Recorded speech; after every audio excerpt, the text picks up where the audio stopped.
Zicer je tvrtka u vlasništvu grada Zagreba namijenjena mladim, inovativnim ljudima da na ovom prostoru ovdje koji smo opremili da bude primamljiv, mogu da se smjeste po prihvatljivim cijenama, mogu dobiti edukaciju, savjetovanje, mentoriranje, također mogu dobiti bespovratna financijska sredstva ili konvertibilni zajam. Ja sam Mirka Jozić, pročelnica Gradskog ureda za gospodarstvo, energetiku i zaštitu okoliša. S obzirom na sve veći broj start-up tvrtki, mladih, pametnih ljudi koji izlaze sa naših sveučilišta, stvorila se potreba u gradu Zagrebu opremiti dodatne prostore. Tako je gradonačelnik Bandić sjetio se Vele sajma i rekao ajmo sad tamo najbolji paviljon pronaći, inovativno ga urediti, smjestiti te ljude tamo da imaju gdje raditi. Moramo im pružiti priliku da ostanu u Hrvatskoj, da ne traže svoju sreću vani.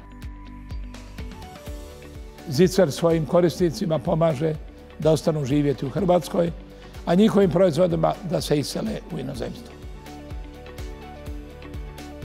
Mladi inovativni ljudi su jedini koji mogu pokrenuti ovu zemlju i njima trebamo prepustiti stvar u ruke i trebamo im pomoći da ostvare svoje inovativne ideje. Znači danas, sutra, sva istraživanja i razvoj koji se ovdje stvori trebao bi se implementirati u hrvatsko gospodarstvo. Mi bi trebali biti izvoznici naše pameti sa sjedištima tvrtki ovdje u Zagrebu ili negdje drugdje u Hrvatskoj.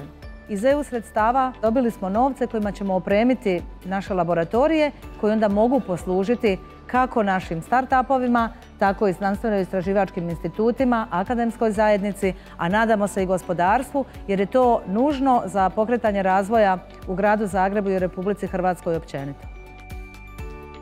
Traži se mjesto više, uredit ćemo i prizemlje ovog istog prostora, uredit ćemo laboratorije, imamo zajedničku infrastrukturu i držimo se zajedno. Stvaramo jednu mrežu koja je sigurno garancija da će inovacije biti jedna od vodilja razvoja hrvatskog gospodarstva. Potencijal naših mladih je ogroman.